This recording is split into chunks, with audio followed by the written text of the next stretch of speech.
नमस्कार प्यारे साथियों, स्वागत है आप सभी मित्रों का स्टडी वेब्स के ऑफिशियल प्लेटफॉर्म पर। कैसे हैं आप सभी लोग? आशा करते हैं आप सभी लोग स्वस्थ होंगे और अपनी तैयारी बढ़िया तरीके से कंटिन्यू कर रहे होंगे। तो हम लोग अगर बातचीत करें तो राष्ट्रीय आय पढ़ रहे थे। राष्ट्रीय आय में मैंने आपको जीडीपी और एनडीपी के बारे में, सकल घरेलू उत्पाद, और जीडीपी और एनडीपी के बारे में बता दिया था, जहां तक हमको याद है। मैं 1 मिनट में रिकॉल करा देता हूं, फिर आप आज के सेशन को जोड़ पाएंगे। मैंने जीडीपी के बारे में कहा कि एक वित्तीय वर्ष में उत्पादित समस्त अंतिम वस्तुओं और सेवाओं के मौद्रिक मूल्य के योग को क्या कहते हैं? जीडीपी कहते हैं। सिंपल सी भाषा, एक वित्तीय वर्ष में उत्पादित, एक देश के भीतर उत्पादित जो भी वस्तुएं और सेवाएं उत्पादित की जाती है, उनका अंतिम मौद्रिक मूल्य का योग क्या कहलाता है? जीडीपी।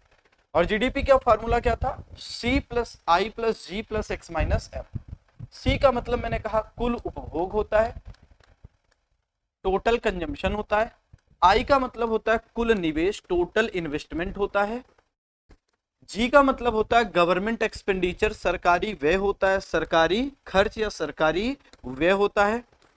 वहीं एक्स की बातचीत करें, एक्स का मतलब होता है निर्यात, एक्सपोर्ट, और एम का मतलब क्या होता है? आयात यानी कि इंपोर्ट। फिर मैंने एनडीपी के बारे में क्या बताया? नेट डोमेस्टिक प्रोडक्ट के बारे में। तो मैंने नेट डोमेस्टिक प्रोडक्ट के बारे में कहा कि जीडीपी में से आप क्या करो, जीडीपी में से उत्पादन की प्रक्रिया के दौरान जो भी मशीन, संयंत्र, उपकरण प्रयोग लाए जाते हैं, उन मशीनों, संयंत्रों, उपकरणों में क्या होता है? क्षरण होता है, डेप्रिसिएशन होता है। अगर आप उस डेप्रिसिएशन की वैल्यू को निकाल दो तो क्या आ जाएगा? एनडीपी या नेट डोमेस्टिक प्रोडक्ट या शुद्ध घरेलू उत्पाद या निवल घरेलू उत्पाद आ जाता है। ठीक है, अब ध्यान सुनना, मैं आपको यहां पर दो चीजें बताने चल रहा हूं और दोनों ही चीजें बड़ी महत्वपूर्ण है। तो जीडीपी की जो गणना होती है, अगर हम इसकी बातचीत करें तो बेसिकली हम दो प्रमुख रूप से करते हैं। एक होता है चालू मूल्य पर सकल घरेलू उत्पाद, चालू कीमतों पर, चालू मूल्य पर जीडीपी, और एक होता है वास्तविक जीडीपी, वास्तविक जीडीपी, वास्तविक सकल घरेलू उत्पाद, जीडीपी। दो मुख्य हैं, पहले इनको पढ़ेंगे फिर एक और तरीका बताएंगे। ये जो चालू जीडीपी होती है, चालू मूल्य पर जीडीपी होता है, इसको हम बोलते हैं सांकेतिक या नॉमिनल जीडीपी। क्या कहते हैं? सांकेतिक सकल घरेलू उत्पाद, या फिर क्या कहिए? Nominal GDP, nominal GDP. और वहीं अगर हम आपसे बातचीत करें वास्तविक जीडीपी का, रियल जीडीपी, या फिर हम बातचीत करें आपसे, इसको क्या कहोगे? रियल जीडीपी, या फिर कहोगे आधार वर्ष की कीमतों पर सकल घरेलू उत्पाद, आधार वर्ष की कीमतों पर सकल घरेलू उत्पाद। अब ध्यान सुनना, दो चीजें हैं। पहले हम आपको बताते हैं, क्या एक एग्जाम्पल के माध्यम से नॉमिनल जीडीपी बताऊंगा, और फिर दूसरा एक एग्जाम्पल के माध्यम से क्या बताऊंगा? Real GDP. ठीक, चलो देखो, मान लीजिए एक वर्ष लेते हैं 2024-25, ये हमारा बीत चुका है, गुजर चुका है वर्ष। ठीक, इस वर्ष में हम ले रहे हैं कुछ वस्तुओं का उत्पादन हो रहा है। वस्तु एक कैटेगरी, वस्तु की कितनी मात्रा उत्पादित की जा रही है, कितना उत्पादन हो रहा है, ये लिख रहे हैं। और फिर हम क्या कह रहे हैं कि वस्तु के विक्रय से कितना मूल्य प्राप्त हो रहा है, ये लिख रहे हैं। ध्यान सुनिएगा, बिल्कुल आसान सी भाषा। तो मैं कह रहा हूं कि वस्तु है किताब, 2024-25 में सपोज करिए किताबों की 1000 इकाई, 1000 किताबें बनाई जाती, और एक किताब का मूल्य क्या रहता है? एक किताब का मूल्य सपोज करिए 10 रुपया रहता है। कितना? 10 रुपया। तो 2024-25 में एक किताब औसतन रूप से कितने में बेची गई? तो मैंने कहा 10 रुपए में। तो ये मात्रा का मतलब क्वांटिटी, तो P इंटू क्यू क्या हो जाएगा? तो 1000 का मल्टीपल करोगे 10 से तो कितना वैल्यू आ जाएगी? तो कहोगे सर 10,000 वैल्यू आ जाएगी। ठीक, आसान सी भाषा में ले रहे हैं, बहुत कॉम्प्लिकेटेड नहीं। सपोज करिए पेन बनाए गए 2024-25 में, पेन का उत्पादन हुआ। पेन कितने बने? सपोज करिए 500 पेन बने। कितने?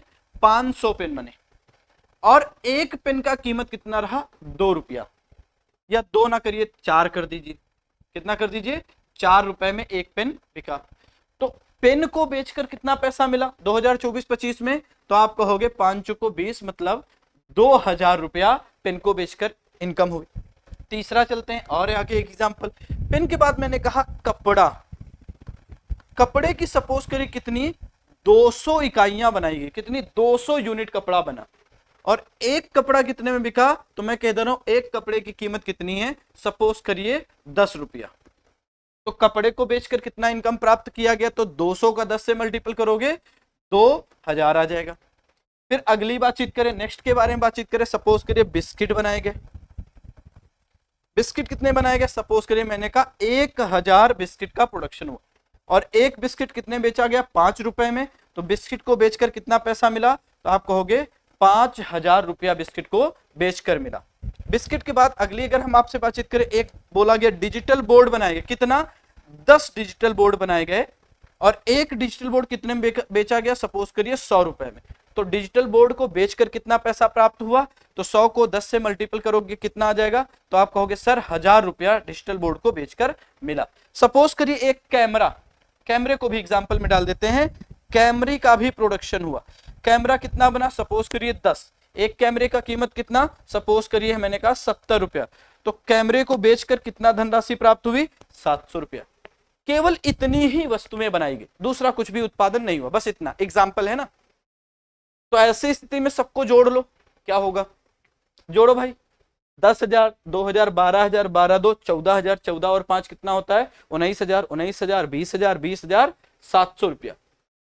ये जो 20,700 रुपया वैल्यू आई है, आप इसको कहोगे नॉमिनल जीडीपी, सांकेतिक सकल घरेलू उत्पाद, वर्तमान वर्ष की कीमतों पर सकल घरेलू उत्पाद। मतलब ध्यान सुनिएगा, अगर हम नॉमिनल जीडीपी की बातचीत करें तो नॉमिनल जीडीपी का क्या मतलब हुआ, तो सिंपल सी भाषा में कहोगे जब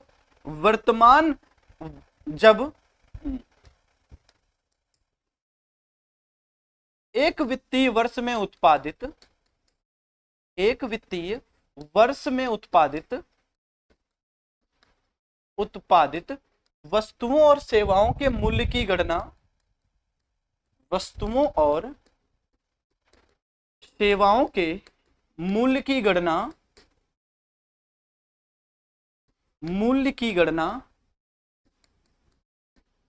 चालू का मतलब वर्तमान कीमतों पर की जाती है, चालू या वर्तमान कीमतों पर की जाती है, कीमतों पर की जाती है, तो उसे नॉमिनल जीडीपी या सांकेतिक सकल घरेलू उत्पाद कहते, क्या कहते हैं, सांकेतिक सकल घरेलू उत्पाद कहते हैं, सांकेतिक सकल घरेलू उत्पाद कहते हैं। ठीक, बिल्कुल आसान सी भाषा में। इसका फार्मूला क्या होगा, तो आप कहोगे इसी को क्या कहते हैं, इसी को बाजार मूल्य पर जीडीपी भी कहते हैं, क्या कहते हैं, इसी को जीडीपी एट मार्केट प्राइस कहते हैं, इसे ही बाजार मूल्य पर जीडीपी भी कहते हैं, सकल घरेलू उत्पाद कहते हैं। मतलब इसको आप ऐसे रिप्रेजेंट कर सकते हो, GDP at market price, MP का मतलब क्या होता है, मार्केट प्राइस, बाजार मूल्य पर जीडीपी। तो सूत्र क्या निकलेगा, तो ये होगा GDP at market price is equal to C plus I plus G और प्लस एक्स माइनस एम, बस खत्म। जब हम बाजार मूल्य की बात करेंगे तो इसका सामान्य सा मतलब होता है कि कीमतों में महंगाई को भी शामिल किया गया। औसत कीमत, औसत कीमत का मतलब क्या है, मतलब कीमत कम ज्यादा हो रही है, हम उसको मैनेज कर रहे हैं, ध्यान समझना। मतलब जब हम नॉमिनल जीडीपी की बात करते हैं तो इसमें महंगाई क्या होती है, शामिल करी जाती है। चलो बहुत अच्छी बात है। अब एग्जांपल पर फिर आते हैं।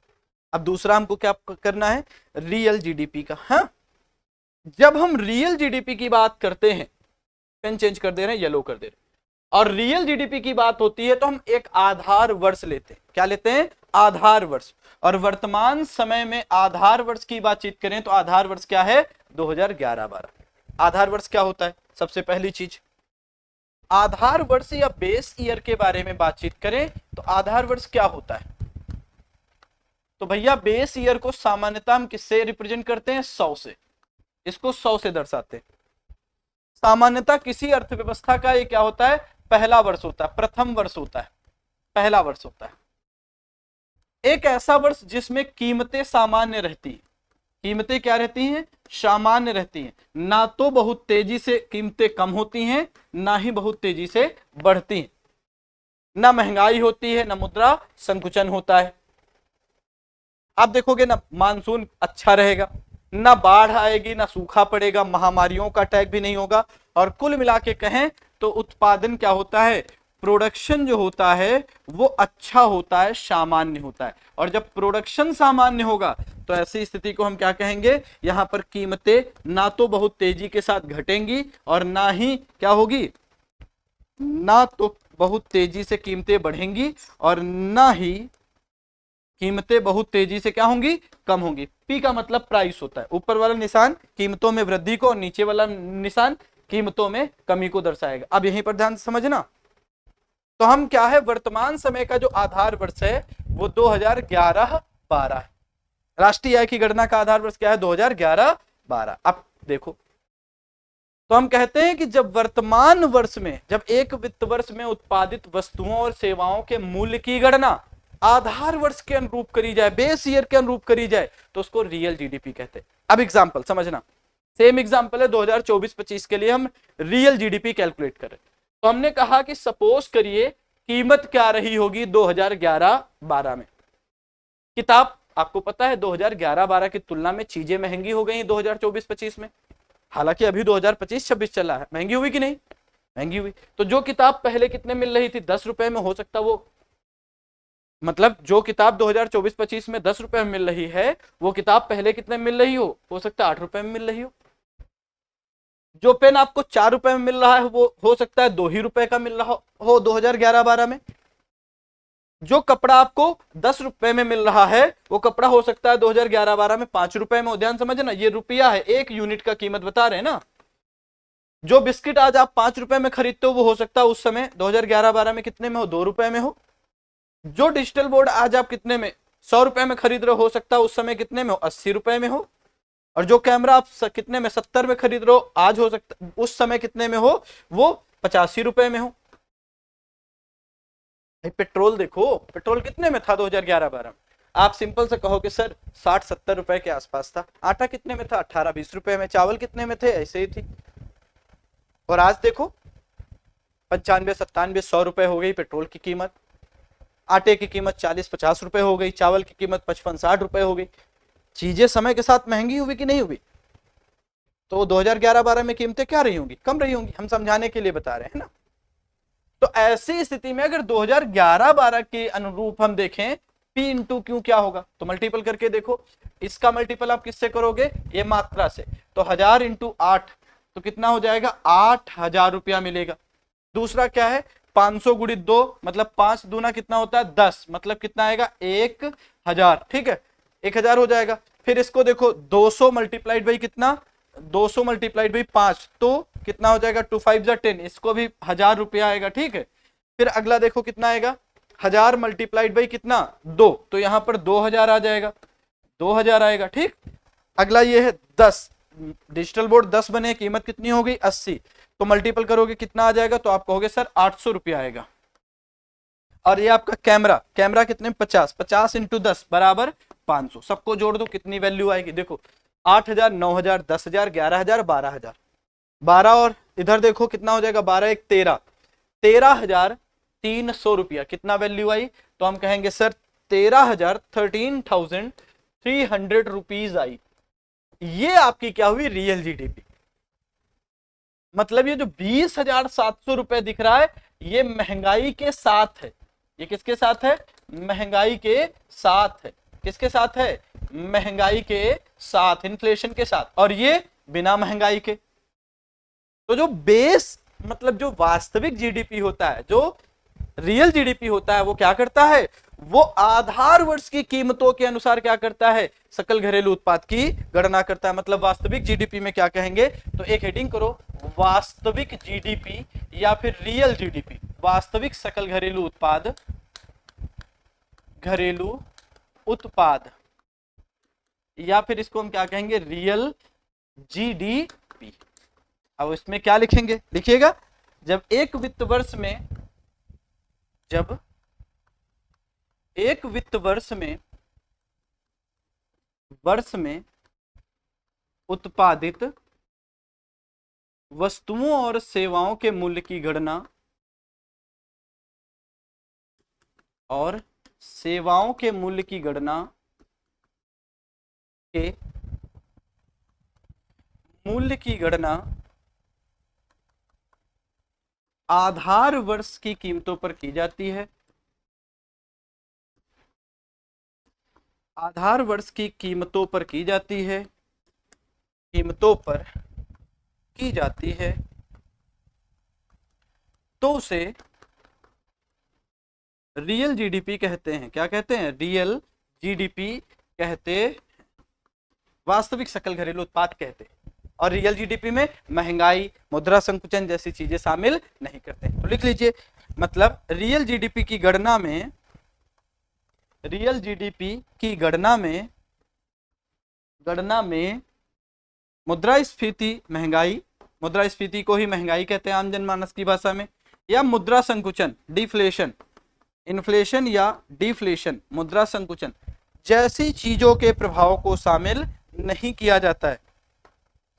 जैसी चीजों के प्रभाव को शामिल नहीं किया जाता है, नहीं किया जाता है, किया जाता है। इन्फ्लेशन और डिफ्लेशन जैसी चीजों के प्रभाव को शामिल नहीं। ठीक, इतना समझ में आया? बताओ भाई, बोलो भाई, जल्दी से बताओ, फिर हम आगे चले। तो ये नॉमिनल और रियल जीडीपी में क्या डिफरेंस है? नॉमिनल में इन्फ्लेशन के साथ हम जीडीपी का कैलकुलेशन करते हैं, और रियल जीडीपी में हम इन्फ्लेशन को इग्नोर कर देते हैं, इन्फ्लेशन को शामिल नहीं करते। अब इसमें एक और कॉन्सेप्ट है जीडीपी के संबंध में। क्या सर, अभी क्या बचा? Sir, GDP at factor cost, साधन लागत या कारक लागत पर सकल घरेलू उत्पाद। एक हेडिंग करो, साधन लागत या कारक लागत पर सकल घरेलू उत्पाद, सकल घरेलू उत्पाद। आप इसको शॉर्ट में क्या कहते हो? GDP at factor cost, GDP at factor cost. आप इसको शॉर्ट में जीडीपी एट एफ सी, ये एफ है और ये सी। अब चलो ये समझना, जीडीपी एट मार्केट प्राइस देखा था आपने, अब इसी को फिर से देखो, जीडीपी एट मार्केट प्राइस को, ये फार्मूला है। आप बताओ, जब आप कोई वस्तु खरीदोगे तो उस पर टैक्स पे करोगे कि नहीं? जैसे ये कपड़ा मैं खरीदने गया तो क्या इस पर टैक्स मैं पे नहीं करूंगा? बोलो, करूंगा ना। मतलब जब कोई सामान आप बाजार पर खरीदते हो, होटल में खाना खाने गए, जीएसटी पे करना पड़ा, मूवी देखी, जीएसटी पे करना पड़ा ना। अब यहीं पर ध्यान समझना, लेकिन यहां पर क्या है? Factor cost. फैक्टर कॉस्ट का मतलब होता है फैक्ट्री की कॉस्ट, फैक्ट्री की कॉस्ट, फैक्ट्री की कॉस्ट। किसकी कॉस्ट? फैक्ट्री की कॉस्ट। अब फैक्ट्री की कॉस्ट का क्या मतलब? सर, ये फैक्ट्री हुई, ये आपकी क्या है? फैक्ट्री हुई, फैक्ट्री हुई। सपोज करिए इसमें आपको उत्पादन के कारक में बताया हूं, land, labour capital, land, labour capital और इंटरप्रेन्योर, 4 हैं, यही तो 4 हैं, लैंड, लेबर कैपिटल, इंटरप्रेन्योर। इसके बिहाफ पर सपोज करिए इन चारों का प्रयोग करके इस फैक्ट्री में क्या बनता है? कपड़ा बनता है। कपड़े की कीमत कितनी हुई? सपोज करिए इन चारों चीजों को जोड़कर कपड़ा बनाने में खर्चा आया 100 रुपया। ये कपड़ा बनाने में कितना खर्चा आया? 100 रुपया। क्या ये कपड़ा हमको 100 रुपये मिल जाएगा? नहीं सर, जैसे ही ये दरवाजे से बाहर निकलेगा, जैसे ही क्या होगा? जैसे ही ये कपड़ा दरवाजे से बाहर निकलेगा, वैसे ही क्या लग जाएगा? टैक्स लग जाएगा। बाहर आते ही टैक्स, मतलब आप खरीदोगे तो आपको इस पर क्या देना पड़ेगा? मतलब जो प्राइस होगा और प्राइस के साथ साथ टैक्स। ये टैक्स किसको जाता है? सरकार को। ये टैक्स किसको जाता है? सरकार को। मतलब अगर हम केवल फैक्ट्री की कॉस्ट को शामिल करें, ध्यान से समझना, तो उसको क्या कहते हैं? GDP at factor cost. मतलब बाजार मूल्य पर, अब मान लीजिए मैंने कहा, ये सपोज करिए जो मैं शर्ट पहना हूं, ये कितने में खरीदा था? 120 रुपए में। इसको बनाने की लागत कितनी आई? मैंने खरीदा 120 में, बनाने की लागत 100 थी, तो टैक्स कितना पे किया? 20 रुपया। तो अगर इसी टैक्स के मूल्य को घटा दो तो आपको जीडीपी एट फैक्टर कॉस्ट निकल आएगी। मतलब सेलिंग प्राइस माइनस क्या करिए? टैक्स। यानी कि जीडीपी एट मार्केट प्राइस में से टैक्स को अगर घटा दो तो निकल के नहीं आएगा फैक्टर कॉस्ट। सोचो, थोड़ा सा दिमाग का प्रयोग करना है। कोई मैं कॉम्प्लिकेटेड चीज नहीं बता रहा हूं, बड़ी ही आसान चीज मैं बता रहा हूं। मतलब फैक्ट्री के भीतर की लागत, और फैक्ट्री के भीतर में टैक्स शामिल नहीं होता। हाँ, लेकिन अगर सरकार किसी प्रकार की सब्सिडी देती है उत्पादन में, तो हम सब्सिडी को क्या करेंगे? शामिल करेंगे। करेंगे ना, क्योंकि वो क्या करेगी? कॉस्ट ऑफ प्रोडक्शन को कम कर देगी। मतलब अगर हम क्या कहें, तो हम अगर एक लाइन में समझना चाहें, लिखना चाहें, हम क्या लिखेंगे? हम कहेंगे बाजार मूल्य पर सकल घरेलू उत्पाद जीडीपी में क्या करने पर? टैक्स को घटा देने पर या टैक्स को निकाल देने पर जीडीपी एट फैक्टर कॉस्ट प्राप्त होता है। यदि सरकार द्वारा उत्पादन की प्रक्रिया में किसी प्रकार की सब्सिडी दी गई हो तो उसको शामिल करते।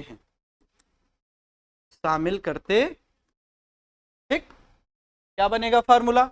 आप कहोगे GDP at factor cost is equal to GDP at market price minus tax और प्लस क्या कहेंगे? सब्सिडी।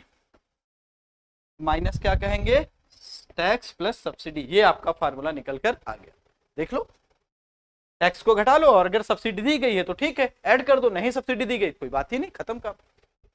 3 कॉन्सेप्ट हैं: market price, factor cost. Market price का मतलब जिस पर आप वस्तुओं को परचेज करते हो, जिस कीमत पर। फैक्टर कॉस्ट, फैक्ट्री की भीतर की कॉस्ट। और वास्तविक जीडीपी, महंगाई को नकारने के बाद, इग्नोर करने के बाद जो आपका सकल घरेलू उत्पाद होता है, उसको हम क्या कहते हैं? Real GDP. अब अगर हम थोड़ी सी आपसे बातचीत करें, विश्व की कुछ सबसे बड़ी अर्थव्यवस्थाओं के बारे में बातचीत करें, तो एक हेडिंग करो, विश्व की सबसे बड़ी महत्वपूर्ण अर्थव्यवस्थाएं। विश्व की महत्वपूर्ण अर्थव्यवस्थाएं। चलिए देखिए, और किसके अनुसार? तो हम जीडीपी के अनुसार बातचीत करने चले। किसके अनुसार? जीडीपी के अनुसार। ठीक, जरा देखिएगा विश्व की महत्वपूर्ण अर्थव्यवस्थाएं कौन कौन सी। सबसे बड़ी अर्थव्यवस्था है यूएसए की, अमेरिका की अर्थव्यवस्था की जीडीपी कितना है? तो हम कहेंगे 30.51 trillion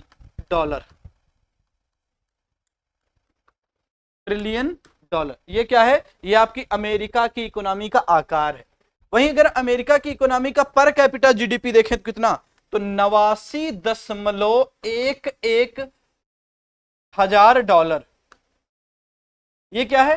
per capita GDP. Per capita GDP को आप इनकम के रूप में ट्रीट कर सकते हो। मतलब एक व्यक्ति के द्वारा कितना उत्पादन किया जा रहा है? 89,000 रुपया कमाए जा रहे हैं। विश्व की दूसरी सबसे बड़ी इकोनॉमी कौन है? दूसरी सबसे बड़ी इकोनॉमी है चाइना। चाइना की इकोनॉमी का साइज कितना है? 19.23 ट्रिलियन डॉलर। 19.23 trillion dollar. और पर कैपिटा इसकी जीडीपी कितनी है? तो पर कैपिटा जीडीपी 13.69 हजार डॉलर। मतलब एक व्यक्ति लगभग 13.69 हजार डॉलर का क्या करता है? उत्पादन करता है। अगली एक बातचीत करें, तीसरा क्या है? तीसरा आपका है जर्मनी। जर्मनी की इकोनॉमी का साइज कितना है? तो हम कहेंगे जर्मनी की इकोनॉमी का साइज है 4.74 ट्रिलियन डॉलर। 7.74 trillion dollar. और पर कैपिटा जीडीपी कितना है? तो पर कैपिटा जीडीपी अगर देखोगे 55.91 हजार डॉलर। 55.91 हजार डॉलर। अगली बातचीत करें, अगला किसका है, तो हम चौथी सबसे बड़ी अर्थव्यवस्था हो गए। चौथी सबसे बड़ी अर्थव्यवस्था, हमारी इकोनॉमी का साइज कितना है, तो 4.19 ट्रिलियन डॉलर है। कितना, 4.19 ट्रिलियन डॉलर। और पर कैपिटा जीडीपी कितनी है, तो हम कहेंगे 2.88 हजार डॉलर, मतलब लगभग 2880 डॉलर पर कैपिटा जीडीपी। और पांचवी सबसे बड़ी अर्थव्यवस्था कौन है, तो पांचवी सबसे बड़ी अर्थव्यवस्था है जापान। जापान की इकोनॉमी कितनी है, ये भी 4.19 ट्रिलियन डॉलर की है, ट्रिलियन डॉलर की है। हाँ, और पर कैपिटा यहाँ की इनकम कितनी है, तो पर कैपिटा जीडीपी देखोगे 33.96 33,000 डॉलर के आसपास यहाँ की पर कैपिटा इनकम है। ठीक, विश्व की 5 सबसे बड़ी अर्थव्यवस्थाएं क्या है, आपके सामने मैंने लिख दी हैं। ये विश्व की सबसे सशक्त अर्थव्यवस्थाएं हैं। लेकिन कंपेयर करो, भारत की पर कैपिटा जीडीपी कितनी है, ये देखो 2880, बहुत कम है। चाइना से कंपेयर करना है तो 3 चौको 12 होता है, 3 5 15, 4 गुना से भी ज्यादा हमको क्या करना पड़ेगा, अभी अपनी जीडीपी को बढ़ाना पड़ेगा, तब पर कैपिटा इनकम बराबर होगी। और अमेरिका से कंपेयर करना है तो पूछो ही मत, पूछो ही मत। आप समझिए कितना, मल्टीपल टाइम्स में, समझ रहे हो कि नहीं। तो यहां पर क्या करना है, अगर हमको विकसित अर्थव्यवस्था बनना है, ग्लोबल मैन्युफैक्चरिंग बनना है, तो हमको क्या करना पड़ेगा, हमको अपनी अर्थव्यवस्था की आर्थिक गतिविधियों का सुधार करना पड़ेगा। आप देखो, मुट्ठी भर लोगों के पास भारत की कुल संपत्ति का 47% इकट्ठा हो जा रहा है। भारत की टॉप की 1+ जनसंख्या, 1% जनसंख्या, केवल 1% जनसंख्या कितनी वेल्थ होल्ड किए हुए, 46%। बचे हुए 99 लोगों के पास कितना बचता है, 44%। कितनी असमानता है, असमानता लगातार बढ़ती चली जा रही, अमीर और अमीर होता चला, गरीब गरीब और गरीब होता चला जा रहा है। हमको क्या करना है, हमको देश के लोगों के कुशलता के स्तर में सुधार करना है, ताकि लोग क्या कर सके, उत्पादन का कार्य संचालित कर सके। ठीक, तो ये हो गया। अब हम आगे पढ़ने चले सकल राष्ट्रीय उत्पाद के बारे में। तो हेडिंग करो ग्रॉस नेशनल प्रोडक्ट या सकल राष्ट्रीय उत्पाद। ये क्या होता है, अब इतनी चीजें अगर 1.5 घंटे में हम लोगों ने पढ़ी है, ग्रॉस नेशनल प्रोडक्ट है ना, लास्ट 2 सेशन भी हुए ना, तो अब ये चीजें बड़ी आसानी से हम पढ़ लेंगे। इसको शॉर्ट में जीएनपी करोगे। क्या है ये, अब एक देश के नागरिक विश्व में कहीं पर भी उत्पादन करें, भारत के नागरिक जो कुवैत में उत्पादन कर रहे थे, जीडीपी में नहीं शामिल था ना, अब शामिल होगा जीएनपी में। तो सर, जो सैमसंग की कंपनी नोएडा में अपना कारखाना खोली है मोबाइल बनाने का, वो अब वो हमारे जीएनपी में शामिल नहीं होगा, वो कोरिया की जीएनपी में शामिल होगा। समझे। तो मतलब अगर हम कहें, क्या कहेंगे, कहेंगे एक वित्तीय वर्ष में, एक वित्तीय वर्ष में, वित्तीय वर्ष में देश के नागरिकों के द्वारा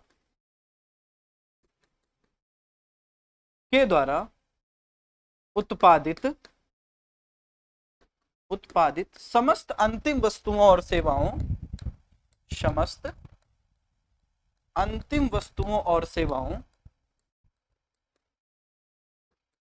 सेवाओं के मौद्रिक मूल्य के योग को, मौद्रिक मूल्य के योग को, मूल्य के योग को सकल राष्ट्रीय उत्पाद कहते हैं, उत्पाद कहते हैं, जीएनपी कहते हैं। यह उत्पादन विश्व में कहीं पर भी किया जाए, यह उत्पादन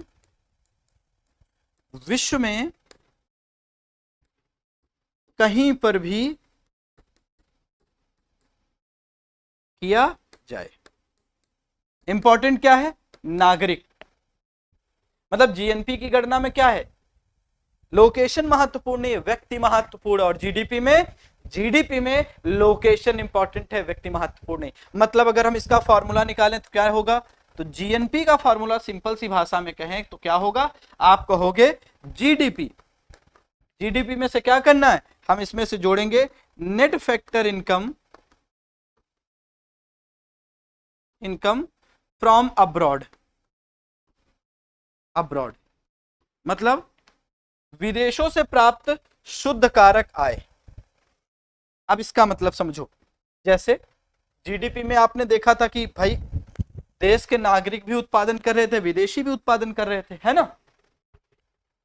तो जो विदेशी उत्पादन कर रहे थे उसको हम क्या करेंगे, निकाल देंगे। निकालने का मतलब वो पैसा हमारे देश से बाहर चला जाएगा, निकाल देंगे, मतलब आउटफ्लो हो जाएगा, आउटफ्लो ऑफ फॉरेन करेंसी। जो देश के लोग विदेशों में उत्पादन कर रहे थे वो पैसा कहां आएगा, भारत, मतलब इनफ्लो ऑफ फॉरेन करेंसी। मतलब इसका मतलब ये क्या है, तो हम कहेंगे जीएनपी इज इक्वल टू, क्या कहेंगे, जीडीपी प्लस, जीडीपी प्लस क्या कहेंगे, हम कहेंगे विदेशों से प्राप्त शुद्ध कारक आय, शुद्ध कारक आय। अथवा इसको और दूसरी भाषा में क्या कहोगे, अथवा आप ये भी कह सकते हो GDP plus net inflow of foreign currency, net inflow of foreign currency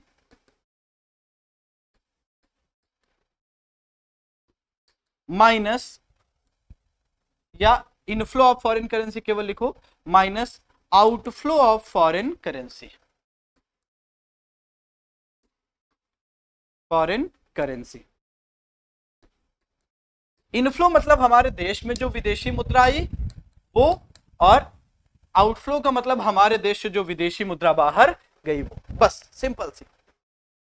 ये जो होता है इसी को हम जीएनपी, अगर मार्केट प्राइस निकालना है तो क्या करेंगे सर, कुछ नहीं करना है, इसमें क्या करना है, जीडीपी एट मार्केट प्राइस में से क्या करो, विदेशों से प्राप्त शुद्ध कारक आय जोड़ दो, विदेशों से प्राप्त शुद्ध कारक आय जोड़ना है, शुद्ध कारक आय।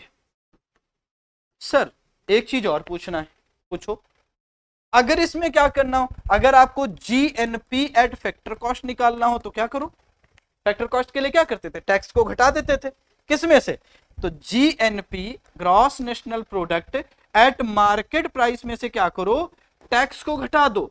और अगर उत्पादन की प्रक्रिया में सरकार किसी प्रकार की सब्सिडी देती है तो उसको क्या करो, जोड़ दो। ये दूसरा फार्मूला निकल कर आ गया, यही तो है, टैक्स को घटा के ही निकलेगा, सब्सिडी को जोड़ के, अगर सब्सिडी दी जा रही है तो, है ना।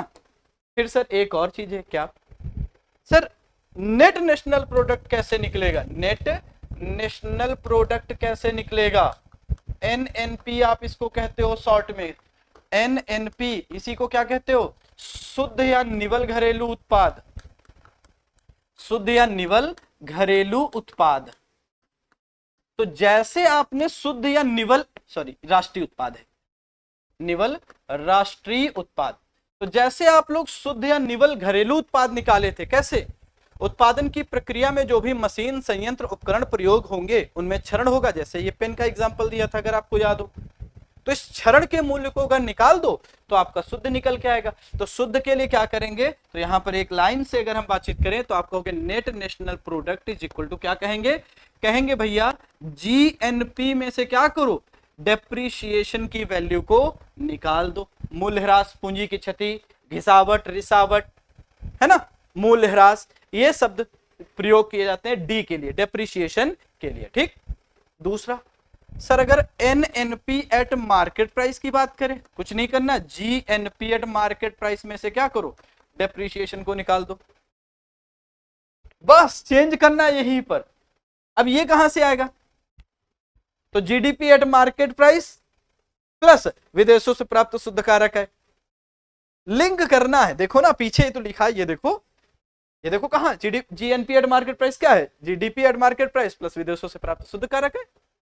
सर अगर इसी में एनएनपी एट फैक्टर कॉस्ट निकालें तो भैया कुछ मत करो, अगर आपके पास एनएनपी एट मार्केट प्राइस की वैल्यू है, किसकी, एनएनपी एट मार्केट प्राइस की वैल्यू है, एनएनपी एट मार्केट प्राइस की वैल्यू है, तो इसमें से डेप्रीशिएशन को घटा दो, बस। अगर एनएनपी एट मार्केट प्राइस की वैल्यू नहीं है तो पहले इसकी वैल्यू निकालोगे, कैसे, GNP eight market price minus depreciation से, बस इतनी ही गणित है। और इसी के बाद हमारा निकल कर क्या आता है, इसी के बाद हमारा निकल कर आता है पर कैपिटा इनकम। ये प्रति व्यक्ति आय क्या होती है, तो अगली हेडिंग प्रति व्यक्ति आय, पर कैपिटा इनकम। ये क्या होता है?